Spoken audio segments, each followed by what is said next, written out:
¿Qué tal? Buenas tardes. Me llamo Noé Mejía. Cuento con dos licenciaturas en Relaciones Internacionales y Derecho por la Universidad de Guanajuato y la licenciatura en Relaciones Internacionales por la Universidad Autónoma de Puebla. Cuento también con una maestría y un doctorado en Derecho por la misma Universidad de Puebla. En esta ocasión voy a compartir con ustedes un tema relevante para poder entender lo que es el ejercicio del derecho, hablando precisamente de la clasificación. Voy a dividir la presentación en dos momentos. Por un lado, voy a presentar, utilizar la herramienta de PowerPoint y por el otro lado por otra parte, voy a utilizar lo que es una herramienta Prezi, donde vamos a identificar dos momentos de esta presentación en el cual discutiremos ampliamente lo que es el tema de la clasificación del derecho. Eh, Hablar de clasificación del derecho implica entender cómo se desarrolla precisamente este campo del conocimiento. Además, su clasificación implica revisar conforme a su aplicación, conforme a su interpretación, conforme a su argumentación, el derecho como un sistema normativo. En este caso vamos a focalizarnos, aunque vamos a revisar en sí los cuatro puntos que señala la clasificación de este derecho conforme a la interpretación, argumentación y la aplicación de la norma. Vamos a atender precisamente el primer punto, que es la aplicación. Conforme a su aplicación, podemos entender precisamente, en principio, lo que es el derecho objetivo, seguido por el derecho subjetivo, el derecho positivo y el derecho natural. El derecho objetivo, como bien lo sabemos, parte precisamente del derecho positivo, y esto tiene un alcance amplio en el pensamiento de Hans Kelsen, que es la segunda parte que vamos a explicar la relación precisamente de este derecho. Entonces, de acuerdo a la aplicación, Hans Kelsen discute más bien lo que es el derecho objetivo y el derecho positivo. Autores como Norberto Bobbio, Tomás de Aquino. En el caso de Norberto Bobbio, discute lo que es el derecho subjetivo. En el caso de Tomás de Aquino, Recancé-Sichet, dentro de sus categorías analíticas, revisan lo que es el derecho natural. Ahora bien, ¿qué debemos de entender por derecho objetivo? El derecho objetivo nos dice Kelsen, que es el conjunto de normas jurídicas que rigen la conducta de una humanidad en sociedad. Entonces, este conjunto de normas es es el que de manera impersonal, abstracta y coercitiva regula precisamente ese tipo de conductas. Entonces, aquí es donde nosotros tenemos que identificar el conjunto de normas de acuerdo a este sistema jerárquico. Recordemos que Kelsen, en su teoría pura del derecho, nos explica la relevancia de la supremacía, más bien de la jerarquía normativa, ¿no? Y este principio está previsto dentro del texto constitucional, en el cual refleja precisamente la jerarquía que nos establece la parte teórica, la parte doctrinaria de Kelsen. Considerando precisamente este derecho subjetivo, el ejemplo claro tenemos el Código Civil Federal como cuerpo normativo.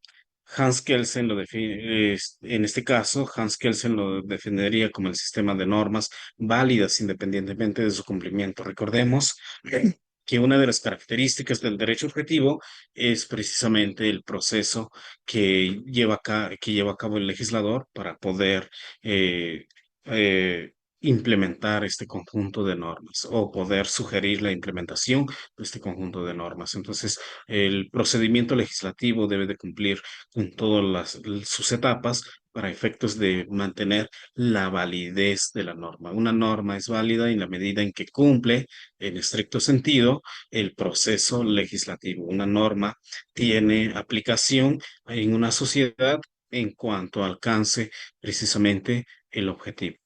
Entonces, el Código Civil Federal, en este caso, eh, al ser un cuerpo normativo, si lo tuviéramos que explicarlo desde la teoría de Kelsen, de su jerarquía normativa, desde la interpretación normativa, su fundamento constitucional la tenemos precisamente en el 133, donde nos refiere que la Constitución y los tratados de acuerdo al procedimiento legislativo, están precisamente a la par. Entonces aquí es donde cobra vida precisamente la parte teórica, no solamente queda en la explicación doctrinaria, sino que se lleva precisamente a la práctica y es aquí donde justamente identificamos la objetividad o más bien la línea o directriz del que llamamos derecho objetivo.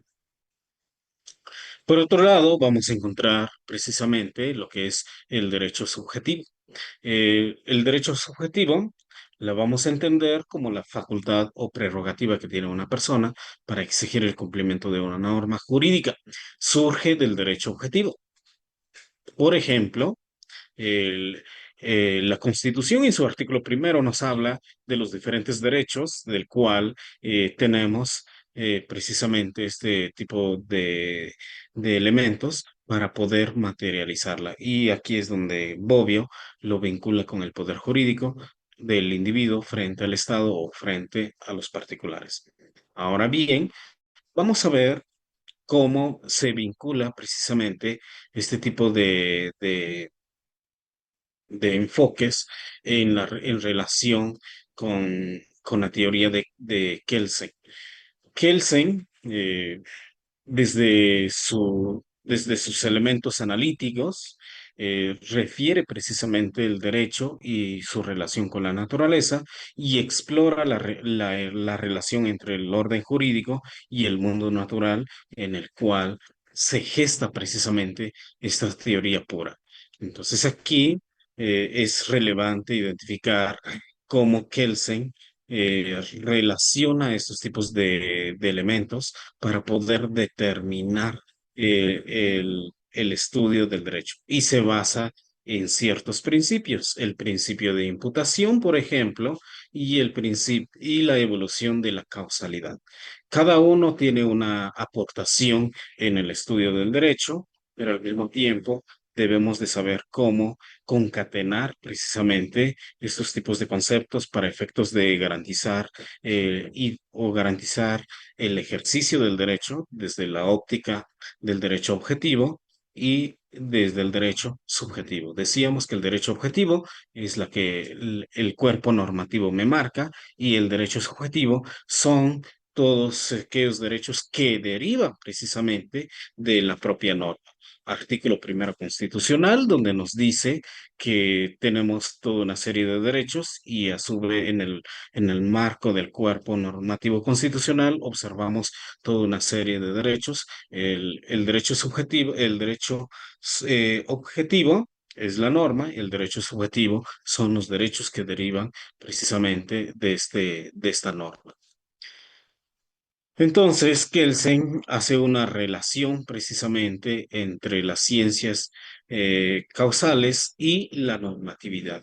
Son categorías que utiliza para explicar en gran medida la relación causal del propio derecho y nos lleva eh, un elemento que se llama principio de causalidad, donde nos dice que el principio de causalidad establece que cuando se cumple una condición, necesariamente se producirá una consecuencia. Obviamente, el ejemplo que retoma pues, bueno, tenemos aquí un ejemplo, utilizándolo como analogía para efectos de entender lo que es el derecho. Si un metal se calienta, se dilatará. Aquí la relación es de causa-efecto. el derecho como norma, el derecho como ejercicio, como práctica, es evidente que también todo tiene una consecuencia, los actos tienen una consecuencia y por lo tanto el Estado, a través de la potestad que ejerce, sanciona precisamente estos tipos de actos. Aquí es donde nosotros tenemos que saber cómo aplicar este conjunto de categorías para poder alcanzar la finalidad del estudio del derecho. Bien, a manera de conclusión, puedo señalar que el derecho objetivo y el derecho subjetivo, pese que forma parte de un elemento doctrinario, tiene una aplicación práctica dentro del ejercicio profesional y por lo tanto tenemos que saber cómo correlacionar estos tipos de categorías para efectos de lograr la finalidad. Por mi parte sería todo. Si alguien tiene alguna duda, algún comentario, alguna sugerencia, con muchísimo gusto quedo atento a resolver cada una de estas dudas que vayan surgiendo.